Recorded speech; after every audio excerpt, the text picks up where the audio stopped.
E aconteceu que, no dia seguinte, ele foi à cidade chamada Naim, e com ele iam muitos dos seus discípulos e uma grande multidão. E quando chegou perto da porta da cidade, eis que levavam um defunto, filho único de sua mãe, que era viúva.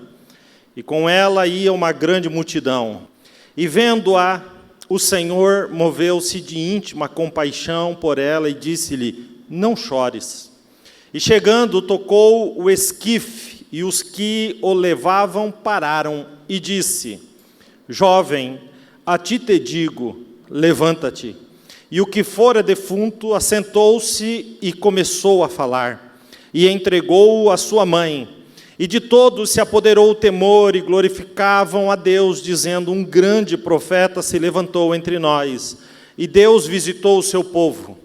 E correu dele esta fama por toda a Judéia e por toda a terra circunvizinha. Amém. Tome seu assento e diga aí para quem está perto de você: não fala comigo agora, que eu quero ouvir a palavra de Deus. Queridos, esse texto ele é tão precioso, e ele é muito mais abrangente do que esse único dia. Quando a gente lê a história e os historiadores ao longo dos séculos, a gente vai descobrir que no século VI, um autor desconhecido escreveu sobre a cidade de Naim, dizendo que lá onde ocorreu este milagre, na vida desta mulher, foi construída uma igreja logo após Jesus ter sido ressuscitado e ter subido ao céu. Isso lá no século VI. No século XII, um monge por nome Pedro Giacomo, ele reiterou essas documentações e esses escritos que falavam disso, e ele conseguiu dar continuidade a essa história, dizendo que ainda no século de número 12 existia uma igreja naquele lugar, exatamente onde era a casa daquela mulher e de seu filho. Quando a gente percebe que a história ela vai avançando, a gente vê que o efeito daquilo que Jesus faz é muito mais longo. Obviamente que, devido às guerras e às invasões, as igrejas que foram construídas ali, elas foram destruídas e levadas à ruína. Mas a história nos fala que em 1881, mais uma vez, foi reconstruída uma igreja em cima daquelas ruínas. É como se a história que aconteceu naquele dia, ela permanecesse por séculos e séculos e séculos e séculos. É impressionante o poder que Jesus tem de fazer algo hoje e isso refletir por tanto tempo. Quando a gente observa, logo que entramos nessa história, que é o versículo de número 11, que está aí atrás de mim, e você pode ir acompanhando, observa como começa. Diz assim: e aconteceu, ou seja, ele menciona um acontecimento, ele dizia: aconteceu que no dia seguinte. Esse dia seguinte é o dia seguinte para esta mulher. Esta mulher, ela está vivendo aqui um desequilíbrio absoluto. Nada poderia mais trazer um equilíbrio emocional, um equilíbrio psicológico para a vida desta mulher. O choro dela é inconsolável. A sua dor é profunda. Ela viveu um luto após outro luto, porque a Bíblia diz que o filho único desta mulher havia morrido, e a Bíblia menciona que ela era viúva. Então a gente entende que antes de sepultar o seu filho, ela sepultou o seu marido. Dentro da cultura judaica, 2000 anos atrás, a subsistência da casa vinha única e exclusivamente pela figura do esposo, e quando esse morria ou esse faltava, então quem assumia a mãe ali era o filho da casa. Ela não teve muitos filhos, ela só teve um filho. Ela conseguiu gerar este filho. Ela perde então o seu esposo. Imagina como isso foi devastador na vida daquela mulher. Ela perde o seu esposo e ela sai para fora da cidade até o cemitério do local, e ali ela sepulta o seu esposo. Passado um tempo, o seu filho, a Bíblia não fala exatamente do que, mas o seu filho adoece, e ela vê a esperança dela ir por água abaixo. Não só uma esperança de subsistência, mas também uma esperança de viver, de ter um equilíbrio emocional. Perdi meu esposo, mas tenho meu filho. É percebível que este filho amava esta mãe, e este filho cuidava desta mãe. Então uma ferida nem havia fechado, outra ferida vem logo em cima. O dia seguinte, que está aí no versículo, e aconteceu o quê? No dia seguinte. O dia seguinte dessa mulher é um dia onde a sua alma está completamente arrasada. Agora olha a diferença, a ambiguidade entre essas duas circunstâncias. Porque esta mulher, ela vivia numa cidade chamada Naim. E o nome Naim significa exatamente o oposto daquilo que ela estava vivendo. O nome Naim significa graciosa, aconchego, tranquilidade, calmaria. Ela vivia num ambiente, numa cidade que tinha um nome de calmaria. Ela vivia numa cidade que tinha um nome de aconchego. Essa cidade fica no pé do Monte Tabor. O Monte Tabor é onde Jesus foi ali transfigurado. E ela fica no pé do Monte Tabor e ela tem uma vista para o Vale de Jezreel. É um lugar lindo, maravilhoso. É uma cidadezinha pequena, onde os moradores vivem do plantio e também da criação de animais. É um lugar tranquilo, é um lugar calmo, por isso foi lhe dado esse nome. Mas apesar dela estar dentro de um lugar que arremete a aconchego, que arremete a tranquilidade, que arremete a calmaria, ela estava vivendo o pior momento da sua vida. E isso faz, ou me faz pensar na nossa própria vida. Porque às vezes a gente pode estar inserido num ambiente de calmaria. A gente pode estar inserido num ambiente de aconchego, mas só Deus e você sabe o que é que cada um vive na alma. Só Deus sabe e você o que é que cada um está vivendo ou está passando. Ela vive no meio de um monte de gente, num lugar de aconchego, de tranquilidade, mas ela está sofrendo. A sua dor é arrasadora, a sua dor tomou conta da alma daquela mulher. As pessoas ao redor até entendem que ela sofre, mas não podem resolver o seu problema. As pessoas ao redor até desconfiam que ela de fato sofre, mas nunca vão dimensionar o que de fato está dentro da alma. Assim somos nós. As pessoas podem olhar para nós e dizer, mas peraí, essa pessoa vive num ambiente de aconchego, num ambiente de calmaria, parece que as coisas estão certas. Por que ela sofre? Por que ela está sofrendo? Por que ela está passando por isso? Por que ele está vivendo isso? Porque ninguém sabe o que passa dentro da alma de uma pessoa, a não ser a própria pessoa e Deus que sabe, que conhece todas as coisas. Talvez você esteja aqui nessa noite olhando aí para mim e você tem um lugar para dormir, uma cama para deitar, você tem um ambiente, você conquistou coisas, mas há uma necessidade dentro da alma, há um desejo dentro da alma, há uma dor dentro da alma, que muitas vezes a gente não tem respostas. O que acontece aqui, gente, é que as pessoas ao redor podiam até enxergar o sofrimento, mas jamais compreenderiam, de fato, o que aquela mulher estava vivendo. O dia seguinte, que começa o texto, o dia seguinte desta mulher, foi o dia que ela estava indo enterrar a sua esperança. O dia seguinte dessa mulher foi o dia que ela estava indo sepultar aquilo que ela mais amava. O dia seguinte dessa mulher, ela deixou para trás a casa, ela deixou para trás os afazeres, ela deixou para trás a sua vida, porque o amor que ela tinha naquilo, que era o seu filho, ela estava indo sepultar. Ali estava para ela, encerrando a sua própria história. Ela entendia que jamais voltaria a ser feliz naquele momento.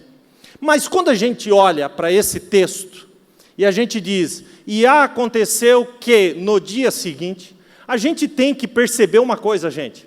Por que que a Bíblia menciona que o dia foi o dia seguinte?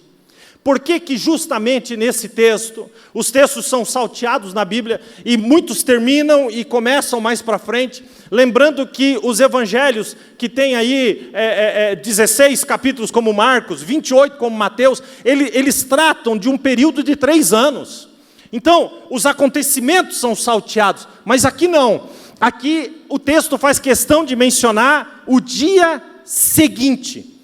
Se o texto começa mencionando que este era o dia seguinte, a gente tem que parar e pensar, o que afinal aconteceu no dia que antecedeu ao dia seguinte?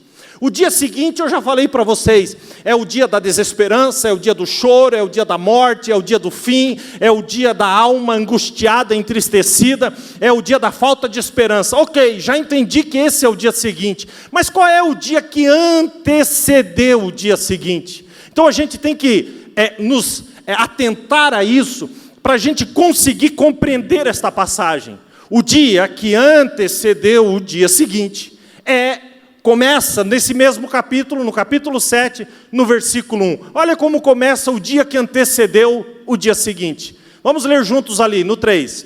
1, 2, 3. Amém. Esse versículo, que a gente lê assim, depois de concluir todos esses discursos perante o povo, entrou em Cafarnaum. Esse versículo aí, se a gente lê rápido, a gente não percebe que ele traz uma revelação do caráter de Jesus. Tremenda. Se você ler rapidamente, você já nem percebe o que leu. Mas pare para pensar. A questão aqui não é os discursos que ele concluiu, até porque no capítulo 6 de Lucas, ele faz uma sequência de discursos sobre vários assuntos. Mas, pastor, me diga o que prova que aí existe um traço do caráter imutável de Jesus. Está naquilo que acabamos de ler. E depois de concluir, você precisa entender que o caráter de Jesus é esse. Tudo que ele começa, ele termina. Jesus jamais começará uma obra e a deixará pela metade. Jesus jamais vai começar algo e parar no meio. Jesus jamais vai começar alguma coisa e desistir no meio da caminhada. Não. Tudo que Jesus começa, ele termina. Tudo que ele começa, ele termina, porque ele já sabe como vai terminar. A sua história já foi escrita antes mesmo que você vivesse dia após dia. Ele sabe exatamente o que ele começa. E todo projeto que ele começa terá um fim. Quem entendeu isso, diga amém. E Paulo, compreendendo isso, ele diz em Filipenses 1,6, eu tenho por certo. Em outra tradução diz, certamente. Em outra tradução diz, com certeza. O que é, pastor, que Paulo tinha tanta certeza? Diz lá Filipenses 1,6, eu tenho por certo, eu tenho certeza que aquele que em vós começou a boa obra, aperfeiçoará até o grande dia de Jesus. Aquele que começa aperfeiçoa e aquele que aperfeiçoa termina. Se ele já começou algo na minha vida, não há nada que eu faça que possa impedir os planos de Deus. Jó 42 diz que os seus pensamentos não podem ser impedidos. Então, se ele começa uma obra, ele termina. Se você é uma obra de Deus, e eu acredito que seja, porque senão nem estaria aqui. Deus começou a mover o seu coração, iniciou algo na sua vida por estes dias, é porque ele tem grandes coisas a fazer e uma obra a concluir na sua história. Porque a sua história vai além daquilo que você está vivendo. Porque isso que a gente vive nessa terra não é suficiente para preencher o buraco da nossa alma. A gente tem que fazer coisas aqui que refletem para a glória de Deus, porque é isso que tem peso eterno. Quem está entendendo isso, diga amém até aqui. Eu sirvo, gente, um Deus de caráter imutável, de caráter que não muda. Aí alguém pode olhar para mim e dizer assim: pastor, se ele começou essa obra na minha vida, por que é que ele não termina logo? Porque Deus não é Deus de micro-ondas, gente. Porque tudo que Deus faz com um processo. Eu gosto de uma frase do Tozer que diz assim: Deus não se curvará à sua pressa nervosa, nem adotará os teus métodos imediatistas. Se você deseja fazer parte da obra do Senhor, dedique tempo a esse Deus. Ele já iniciou a obra dele na sua vida, e aquele que começou vai aperfeiçoar e terminar, porque tudo que ele coloca a mão para fazer, ele começa, ele termina, porque Deus é o Deus do caráter que não muda. Pastor, o que aconteceu no dia que antecedeu o dia seguinte? A gente descobre que aquilo que Deus começa, Ele termina. Quem aqui já descobriu isso? Diga amém. O que mais acontece, pastor, no dia seguinte? Escute. Jesus está em Cafarnaum e ele termina os discursos como eu coloquei aí. E então, naquela cidade, em Cafarnaum, tinha um centurião. O centurião é o nome dado ao capitão do BOP, da guarda de Roma, para o capitão da Rotan. A palavra centurião vem de centúria, 100. Ou seja, ele era o capitão de 100 homens, extremamente treinados. Isso era ser um centurião. Mas esse centurião, que era romano, ele apreciava, ele amava a palavra de Deus. Isso é tão verdade que o texto vai mencionar que esse centurião construiu uma sinagoga, uma igreja para os judeus em Cafarnaum. E é dentro desta sinagoga de Cafarnaum que Jesus faz muitos dos seus discursos e cura ali dentro. Essa sinagoga, que tem as ruínas lá até hoje, foi mandada construir, foi construída. Quem mandou construir foi esse centurião. Mas o que acontece é que esse centurião tem um servo dentro de casa. E esse servo adoece de uma doença mortal. E esse servo agora está na sua cama, está prestes a morrer, e este centurião ouve falar de Jesus. Ele ouve falar de Jesus. Eu gosto disso, ele ouve falar de Jesus. Sabe por que ele ouviu falar de Jesus? Porque alguém falou de Jesus. Vou repetir, ele ouviu falar que Jesus... Por que ele ouviu? Porque alguém falou de Jesus. Querido, tem uma porção de gente que te rodeia que precisa ouvir falar o que Jesus faz, quem Jesus é e que Jesus continua o mesmo. Ele ouviu falar de Jesus. Então ele junta, quem que ele manda chamar Jesus? Ele chama os anciãos, os velhinhos judeus e diz: por favor, vocês conhecem a minha vida, eu não sou judeu, eu sou romano, mas vocês viram, eu construí aí a sinagoga, eu amo a palavra de Deus, por favor, eu ouvi falar de Jesus, por favor, peçam a Ele que venha à minha casa. Olha que coisa interessante. E aí então ele roga, olha o que diz o versículo de número 3, o Pedro vai pôr ali. E quando ouviu falar de Jesus, enviou-lhe uns anciãos dos judeus. Escute a palavra agora: rogando-lhe que viesse curar o seu servo. Tem algumas coisas nesse versículo que são tremendas. A primeira delas, o servo dele estava na cama, doente e não levantava mais. Servo é aquele que produz, sim ou não? Sim. Se ele deixou de produzir, então ele deixou de ser servo. Sim ou não? Sim. Então por que o centurião ainda o chamava de servo? O centurião ainda o chamava de servo, porque para o centurião e para o servo, servir era mais do que produzir. Servir era algo do caráter. Gente, deixa eu dizer uma coisa para você. Não importa o que você esteja vivendo, continue servindo. Porque quem não serve, quem não vive, melhor dizendo, para servir, não serve nem para viver. Pastor, mas essa palavra servo, ela me rebaixa. Essa palavra servo me deixa para baixo. Essa palavra servo me humilha. Humilha mesmo. Jesus, o próprio Senhor, Ele se humilhou. Está lá em Filipenses capítulo 2. Que Ele esvaziou-se de si mesmo, tomando a forma de servo. Então, se Jesus foi servo, por que nós não podemos ser? O servo é aquele que tem no seu caráter o servir.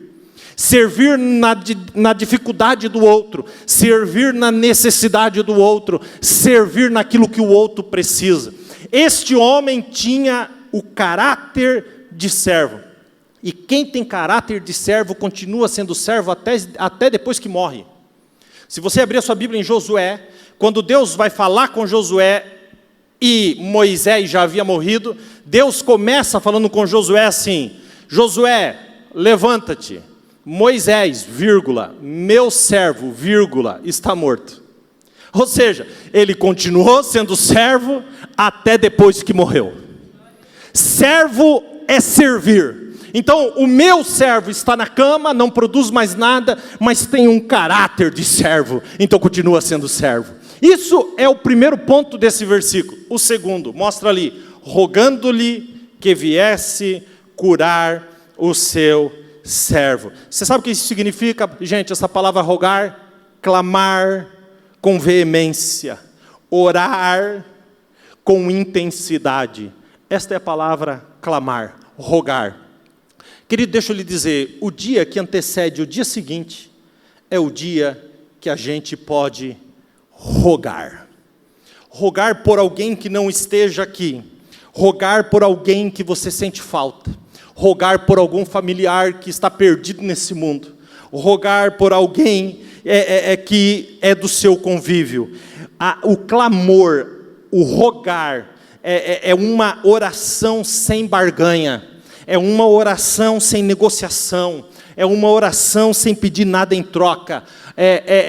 O rogar é orar com um coração aberto.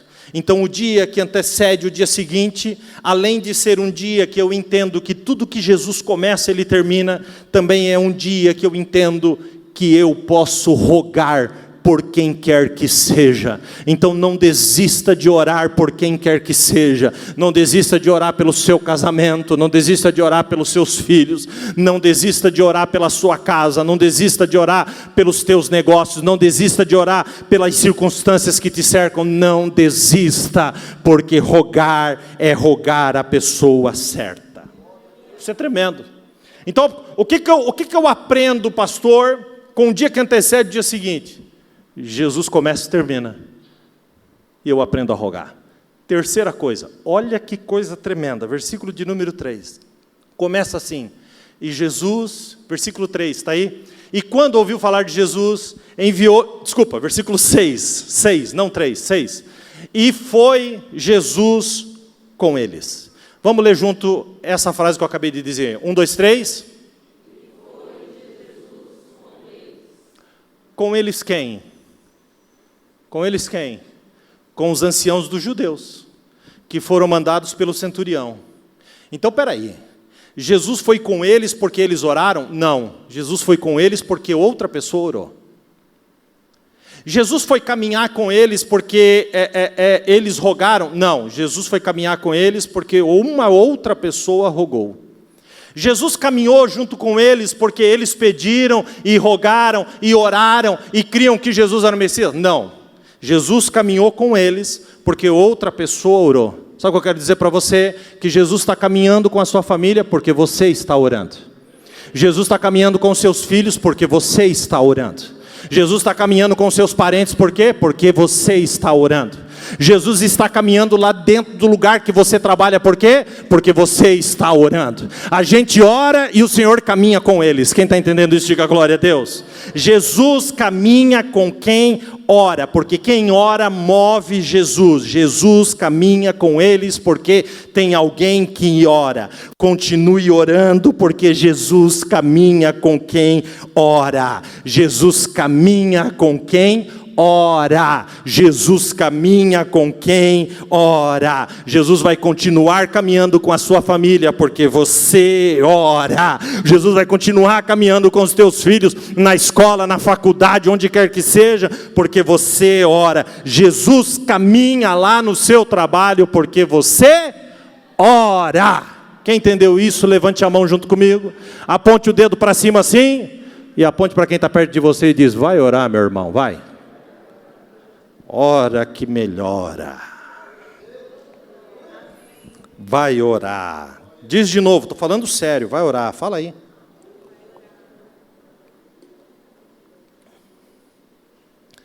Jesus vai com eles. E aqui a gente entra, porque no dia que antecede o dia seguinte, Jesus caminha com a nossa família porque a gente ora. Olha que coisa tremenda. O dia que antecede o dia seguinte, nós vamos ter a maior aula de autoridade que essa terra já viu. Quando o centurião descobre que Jesus está vindo com os anciãos, ele manda os seus amigos irem na frente correndo com uma carta. Os amigos vão, encontram Jesus no caminho e abrem a carta. E a carta é do centurião para Jesus. Aí olha o que Jesus vai dizer: Senhor, não te incomodes, porque não sou digno nem de que tu é. O centurião, tá, gente? O centurião está falando para Jesus assim, ó, a maior autoridade em Cafarnaum. Está dizendo para Jesus assim: eu não sou digno nem de que tu entres debaixo do meu telhado. Olha o que o centurião vai dizer: foi por isso que eu não fui falar contigo pessoalmente, porque não me sinto digno. Porque Jesus, para mim, basta uma palavra tua, e o meu servo sarará.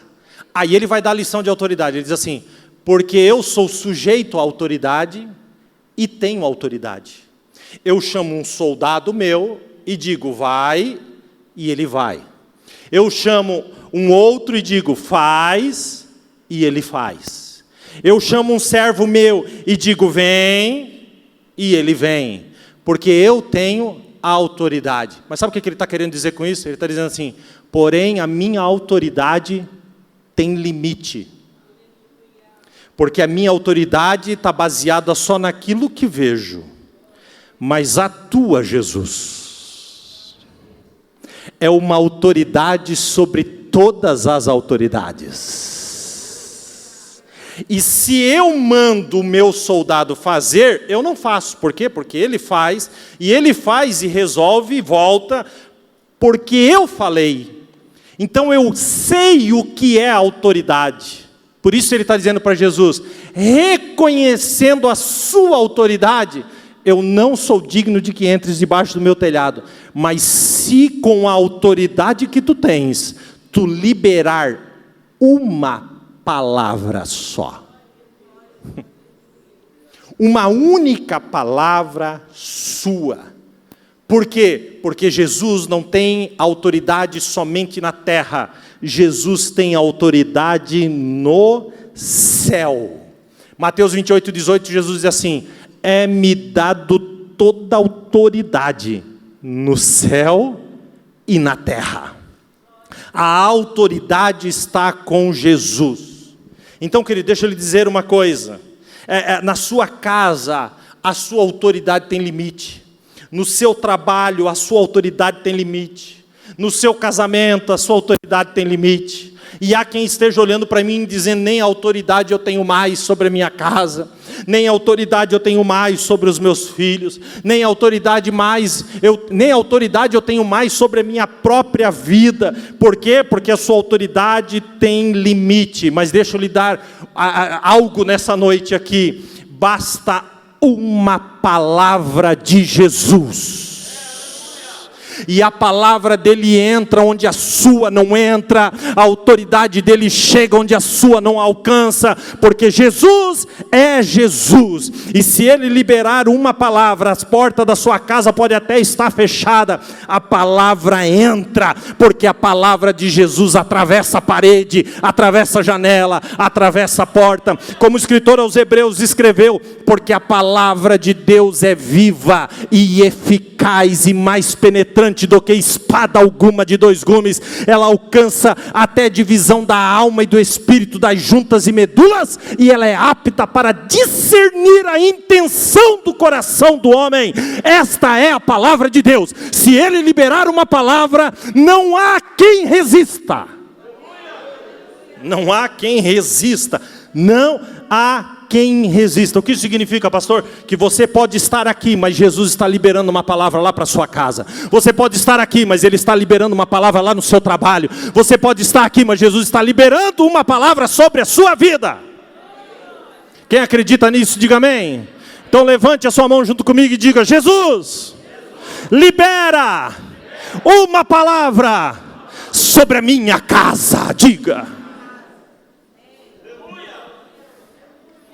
Quando a palavra é liberada, as coisas mudam. A família muda, o trabalho muda, o casamento muda.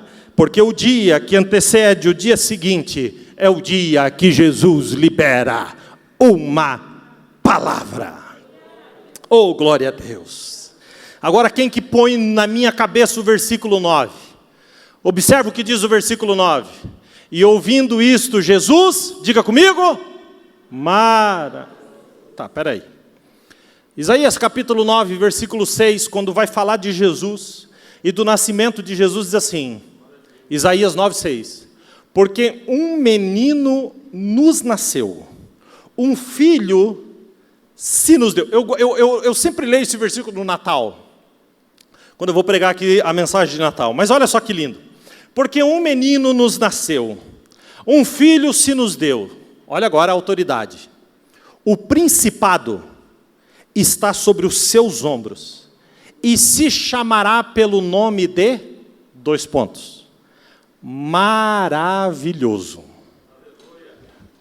Conselheiro, Deus forte, Pai da eternidade e Príncipe da paz.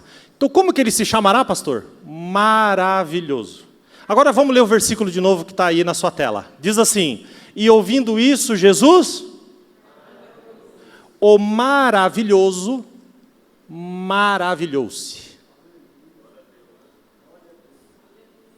Como é que a gente consegue maravilhar aquele que é o maravilhoso?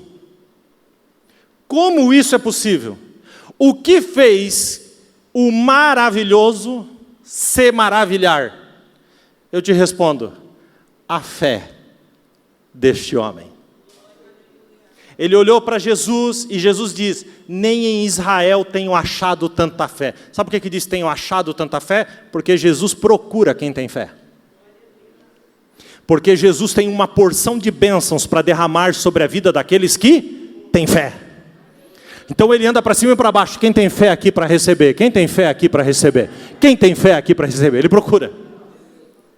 Sabe por que Jesus encontrou tamanha fé nesse homem? Simples, porque a fé desse homem era uma fé sincera. Ele estava dizendo, Jesus, tu não precisa nem entrar debaixo do meu telhado. Jesus, eu não sou digno da tua presença, ainda que todos os homens me considerem superior na escala social, mas eu não sou digno da tua presença, eu só preciso de ti, de uma palavra que sair da sua boca vai sarar o meu servo. Quem pode dar um glória a Deus por isso? O que acontece então, pastor, no dia que antecedeu o dia seguinte? Versículo de número 10. E voltando para casa os que foram enviados, acharam são o servo enfermo, porque o dia que antecedeu o dia seguinte é o dia que Jesus cura. Dê um glória a Deus por isso. Que coisa mais linda, que coisa mais tremenda.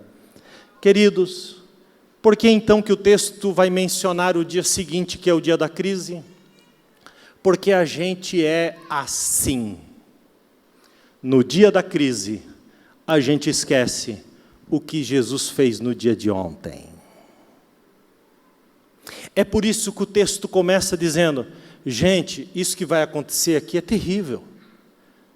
não é fácil, mas isso foi no dia seguinte. Ele está dizendo, nunca esqueça o que aconteceu ontem, porque Jesus já fez tantas coisas na sua vida, nos dias que você já viveu sobre a terra.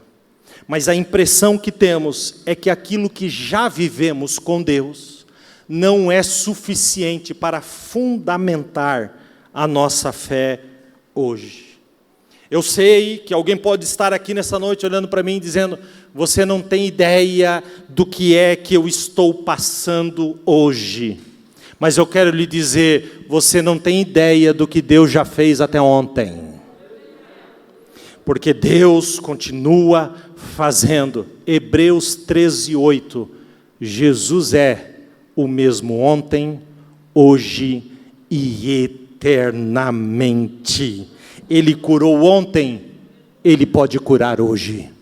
Ele liberou uma palavra ontem, Ele pode liberar uma palavra hoje. Ele fez ontem, Ele faz hoje. Ele abriu a porta ontem, Ele pode abrir hoje. É como se Jesus estivesse dizendo para nós, eu estava lá no teu ontem, eu te sustentei no teu ontem, eu curei a sua alma no teu ontem, eu te guardei no teu ontem, eu te sustentei no teu ontem. Quem você pensa que é para achar que hoje eu não posso fazer o mesmo? Eu gosto tanto, gente, do texto de Isaías 51, versículos de número 12 em diante, porque Deus vai se apresentar para o seu povo e Ele diz assim, eu sou aquele, que te consola. A apresentação de Deus, Ele vai dizer assim, mas a impressão que Deus tem é que com quem Ele vai falar já havia se esquecido das coisas que Ele havia feito. Então Ele diz assim, eu sou aquele que te consola. Aí Ele continua e diz assim, por que é que tu temes o homem que é mortal, e o filho dos homens que se tornarão em erva? Aí Ele diz assim, e te esqueces daquele que te criou, que estendeu os céus, que fundou a terra. Aí Ele olha e diz assim, por que é que você está tendo medo do angustiador, daquele que te angustia no dia do seu furor? Por que é que você tem medo daquele que se levanta para te destruir? Aí o Senhor olha e diz assim, onde está a angústia, o furor daquele que te atribulava? Onde? Ele está dizendo, o exilado cativo, olha o que Deus diz, olha essa palavra, o exilado cativo depressa será solto, não morrerá na caverna. Levante a sua mão, porque olha o que ele diz, não lhe faltará o pão, porque eu sou o Senhor, seu Deus. Por que a gente esquece? Por que você acha que a sua vida depende da decisão de um homem? Por que você acha que a sua vida depende de que alguém faça alguma coisa? Eu quero lhe dizer, a minha vida está na mão daquele que está sentado na sala do trono do universo e que governa todas as coisas, que tem as rédeas da história humana na sua mão. É nas mãos dele que a minha vida está. Ele determina o meu futuro, ele determina o meu caminho, ele determina se eu vou para lá ou para cá, porque é ele que é o meu dono, é ele que me conhece. É ele que me conhece. Eu sou aquele quem? Aquele que começa e termina. Eu sou aquele que falei coisas a teu respeito, que fiz promessas para a sua vida, estão todas elas de pé, e Ele diz nessa noite, pare de atrasar aquilo que eu tenho para fazer na sua vida, porque eu já comecei, eu vou terminar o que eu tenho dentro da sua casa, dentro da sua família. Mas a dureza do dia seguinte, faz a gente esquecer tudo aquilo que Deus já fez. E aí nós vamos ter o encontro mais impressionante da Bíblia Sagrada, o encontro de duas multidões. A primeira multidão, está no versículo de número 11. Observe. E aconteceu que no dia seguinte ele foi à cidade chamada Naim, e com ele ia muito dos seus discípulos e uma grande multidão. Agora põe no versículo 12. E quando chegou perto da porta da cidade, eis que levava um defunto filho único de sua mãe, que era viúva. E com ela ia uma... Então nós temos o encontro de duas multidões.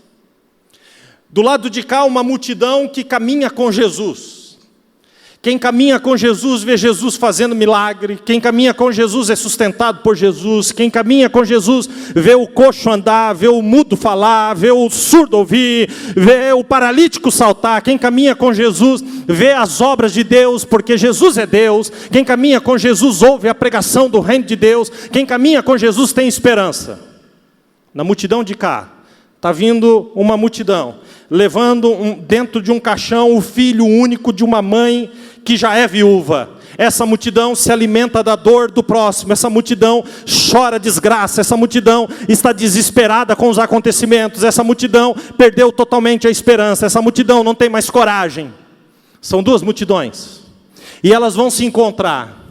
Quem tiver mais influência vence. Só que a multidão que está seguindo Jesus tem Jesus na frente. A multidão que está seguindo Jesus tem Jesus na frente, gente. Quando a multidão, quando as multidões se encontram, Jesus vai tomar o controle da situação. Você sabe por quê? Porque o Jesus que apareceu no dia de ontem, porque o Jesus que faz e termina no dia de ontem, porque o Jesus que cura no dia de ontem, porque o Jesus que realiza grandes obras no dia de ontem, é o Jesus que também aparece no dia seguinte. Na sua crise ele também aparece. Porque Jesus é o mesmo ontem, mas continua sendo o mesmo hoje e continuará sendo o mesmo eternamente. As multidões se encontram, Jesus toma o controle. Você sabe por quê? Porque você pode se desesperar, Jesus não. Você pode perder o controle da situação, Jesus não perde. Você pode parar, Jesus não para. Você pode desistir, Jesus não desiste. Porque Jesus é aquele que domina todas as coisas. E quando Jesus encontra aquela mulher, ele olha para aquela mulher. A mulher não precisa abrir a boca para falar nada para ele. A mulher não precisa dizer para ele: eu sou uma viúva e agora estou indo sepultar o meu único filho. Não, porque ela encontrou aquele que já sabe de todas as coisas. E quando ela encontra aquele que sabe de todas as coisas, ele só tem uma frase para falar para ela. São apenas algumas palavras, mas que vão mudar a história daquela mulher. Está aí no versículo de número 13, escute. Põe lá para mim. E vendo-a, o Senhor moveu-se de íntima compaixão por ela e disse: não chores. Querido, eu falar para você não chora é uma coisa, mas Jesus falar é outra bem diferente. Eu posso falar para você não chora, mas eu não consigo resolver o seu problema.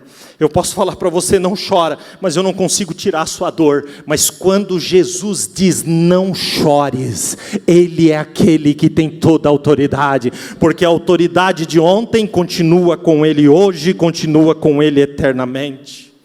Mas talvez aquela mulher tenha pensado: como não chorar?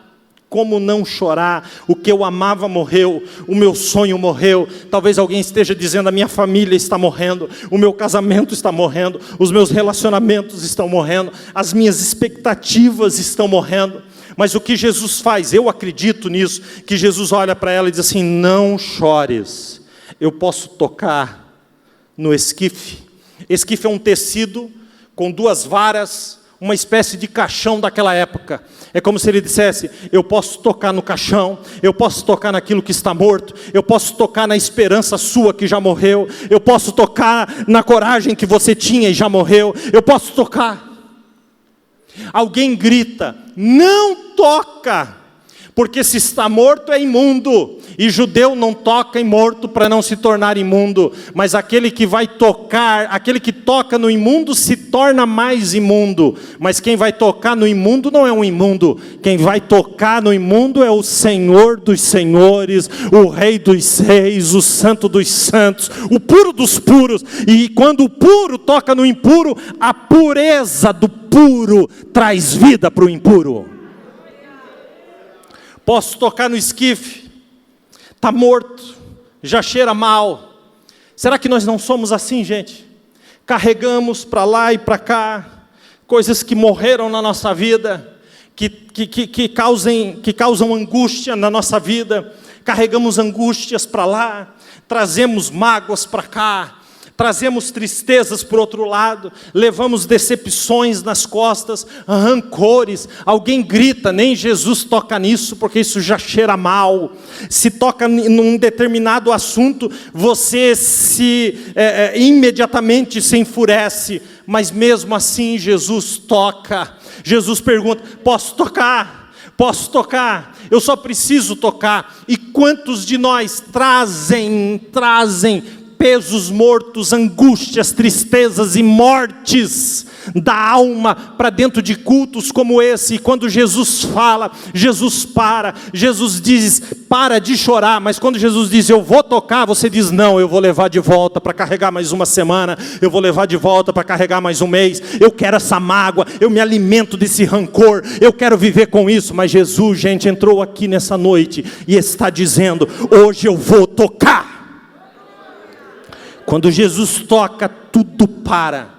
Agora, o interessante nisso é que a multidão da desgraça, do choro, da angústia, que estava levando o caixão, Jesus para falar com ela, mas eles continuam levando. O meu caminho é o cemitério, acabou, e eu vou jogar logo uma pá de terra em cima disso. Olha o que diz o versículo seguinte, põe aí no 14, querido. Diz assim: e chegando tocou o esquife, e os que o levavam pararam. Eles só pararam quando Jesus tocou. Até então eles continuavam andando. Estamos passando, estamos indo. Aqui é o bonde da desgraça. Aqui é o bonde do desespero. Aqui ninguém vai. Aqui é o trem do inferno. Aqui não existe esperança. A gente não para por nada. Não para por nada. Deixa Jesus tocar para ver se não para. Deixa Jesus tocar para ver se não para. Você pode olhar para você e dizer assim: eu nasci, né, a síndrome de Gabriela, né, eu nasci assim, eu vivi assim, eu vou morrer assim. Então deixa eu te dar aqui Isaías capítulo 50, aquilo que está torcido se endireitará pelo poder da palavra. Quero ver não endireitar. Ele toca o esquife, e aí Jesus vai falar com o jovem, e ele diz assim: jovem. Por que ele diz jovem? Porque é o filho, ele é específico. Ele diz: jovem, a ti te digo, levanta. Porque se Jesus só solta a palavra, levanta, o cemitério inteiro levantava. Então Jesus diz assim: todo mundo no seu lugarzinho aí, só com ele: jovem, levanta. Porque Jesus, quando solta uma palavra, gente, ele é específico. Porque senão tudo ao redor levanta. Ele diz: jovem, a ti te digo, levanta. Por quê? Porque o que está morto tem que ser carregado, mas o que está vivo caminha com as próprias pernas. Aquilo que é um peso hoje pode ser amanhã que esteja correndo do seu lado e te puxando pela mão. O teu sonho morto hoje pode amanhã estar te pegando pela mão e correndo na sua frente dizendo: vem meu filho, vem, vem, vem. Mas tu não estava morto ontem? Estava, mas Jesus me tocou. Aleluia. Glória seja dada ao nome do Senhor. Talvez você esteja preso, e eu estou quase terminando, no seu dia seguinte. Você caminha com uma multidão que não tem mais esperança, levando as suas dores para cima e para baixo. Deus conhece os seus pesos mortos. Deus conhece a carga que você leva. E é por isso que Ele diz: troca comigo o jugo, porque o meu é suave e leve. O seu é de morte, mas o meu é de vida. Deus conhece cada um de nós. Deus conhece as coisas que já morreram e eu continuo carregando. Deus conhece as suas lágrimas, Deus conhece o seu choro, mas Jesus entra nessa noite, não para perguntar o que aconteceu, não para te questionar o que você viveu. Jesus entra nessa noite só para dizer: não chores mais, eu cheguei no seu dia seguinte. Eu cheguei no seu dia seguinte. O mais lindo disso daqui é que aquele que estava morto, a Bíblia vai dizer que sentou e começou a falar. Gente, a Bíblia não diz que ele começou a falar, mas eu acredito que ele sentou e disse assim: o que está acontecendo aqui? Mãe, eu estou aqui. Quem é mãe aqui? Levante a mão aí. Você entende melhor o que eu estou falando? Mãe, eu estou aqui. Mas meu filho, você estava morto. Não, mas ele me tocou. Mãe, eu estou aqui. Eu vou cuidar de ti. A esperança não acabou. Eu vou cuidar de ti até os últimos dias. Eu vou caminhar contigo. Não, mãe. Levante do chão. Agora, olha só. Ele começa a falar aqui. E a mulher, eu acredito que está jogada no chão aqui, sem entender, olhando para aquilo, dizendo: meu Deus, meu Deus, meu Deus. E Jesus está aqui no meio, com aquele sorriso lindo, de só quem tem o controle de todas as coisas. Aí olha o que Jesus vai fazer. O menino está lá sentado: mãe, não estou entendendo. A mãe está aqui jogada. Olha o que Jesus vai fazer, versículo 15. E entregou a sua mãe. Por que entregou? Porque foi arrancado. Por que entregou? Porque foi tirado. Por que arrancou? Porque a morte entrou e levou. Então Jesus pega e diz assim: aquilo que a morte levou, eu que sou a vida, entrego para ti. Ele coloca no colo da mãe. Os dois se levantam daquele chão naquele dia.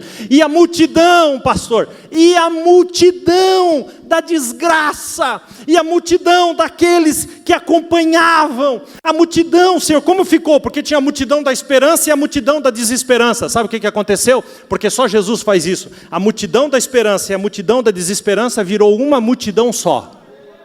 Porque onde Jesus chega tem unidade, onde Jesus chega tem comunhão, onde Jesus chega há um mesmo propósito. Amanhã cada um de nós vai acordar cedo e sair para uma direção, mas aqui nessa noite nós estamos como uma grande multidão em torno de um único propósito, que é adorar, bendizer e exaltar o santo nome de Jesus Cristo. Prova, pastor, para mim que as duas multidões se transformaram em uma. Provo para você, versículo 16. E de todas as multidões, as duas multidões, de todos se apoderou o temor e glorificavam a Deus, dizendo: um grande profeta se levantou entre nós e Deus visitou o seu povo.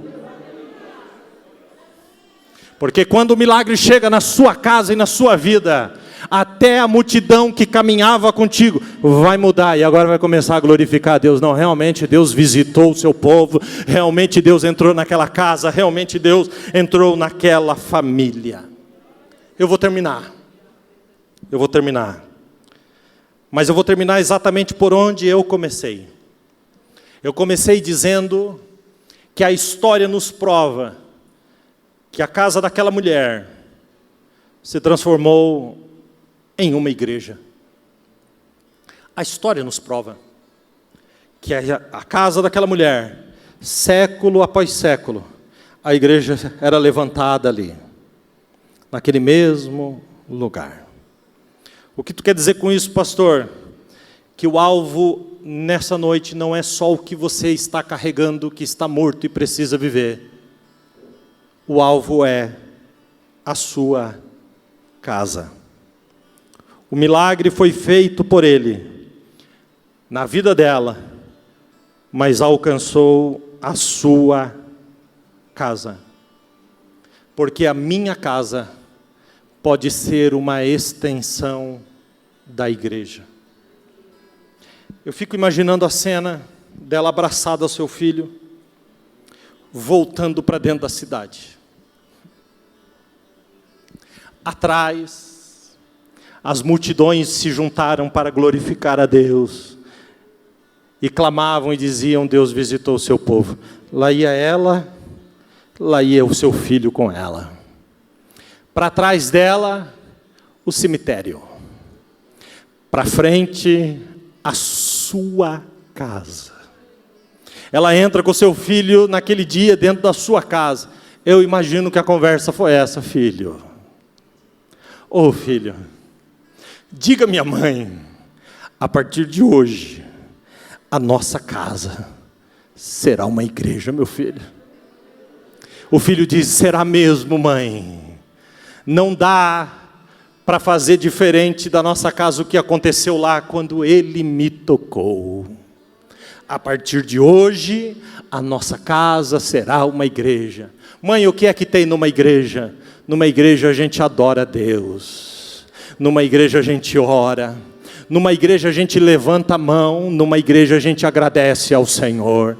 Numa igreja Deus fala, numa igreja Deus ouve, numa igreja Deus visita, numa igreja Deus caminha. Então vai ser assim aqui em casa, mãe? Sim, a partir de hoje, aqui na minha casa, nós vamos levantar a mão, nós vamos adorar a Deus, nós vamos orar, nós vamos ter comunhão, nós vamos cantar, nós vamos exaltar, Deus vai falar, Deus vai nos ouvir, porque a nossa casa será uma igreja.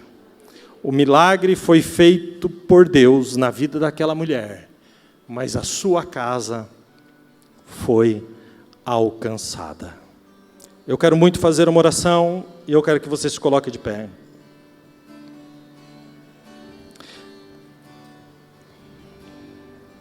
Eu não sei como é que é a sua casa. Talvez a sua casa seja uma casa maravilhosa e linda, fisicamente falando. Ou talvez a sua casa seja uma casa simples. Mas não é disso que eu estou falando, gente. Eu não estou falando de construção física. Ainda que muitas vezes a gente confunde essas coisas. E achando que a casa é aquilo, as paredes que nos cercam. Mas é mais do que isso, eu estou falando do lar. Eu estou falando do ambiente. Eu não sei como é que é a sua casa. Eu só sei que na igreja você é tão bonitinho. Olha que bonitinhos que vocês estão. A gente põe uma roupinha, a gente vem, na hora do louvor a gente levanta a mão, na hora da oração a gente baixa a cabeça. Mas e a tua casa? O teu lar?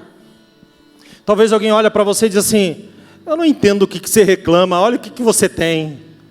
É porque não entende a alma. A nossa alma, gente. Aquilo que a gente está vivendo. Talvez alguém diga, a tua casa, a tua família, a tua casa é Naim.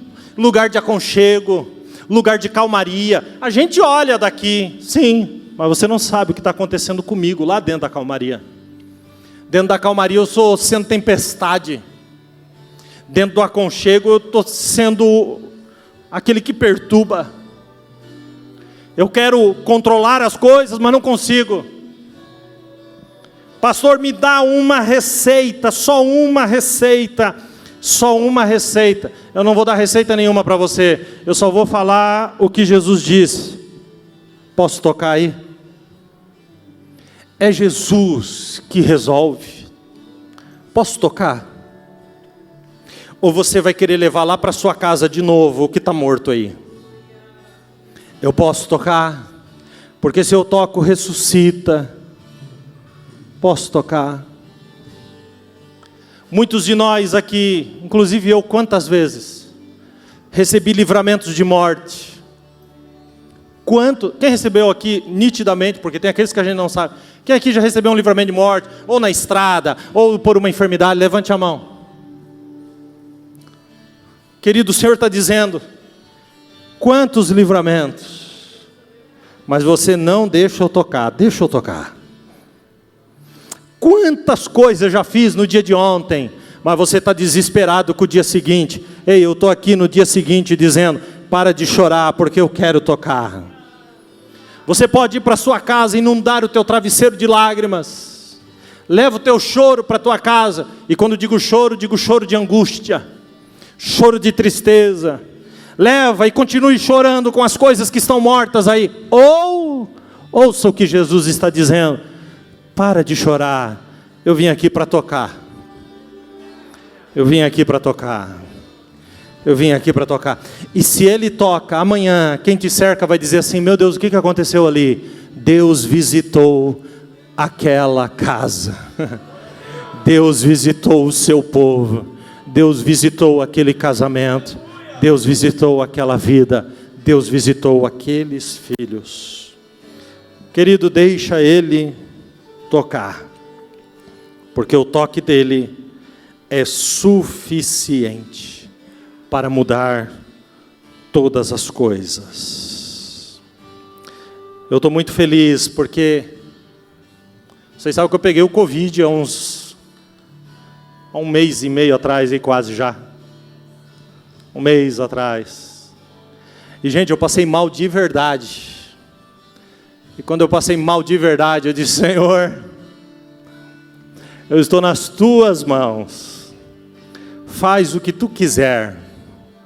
Mas, se tu ainda tem um projeto comigo nesta terra,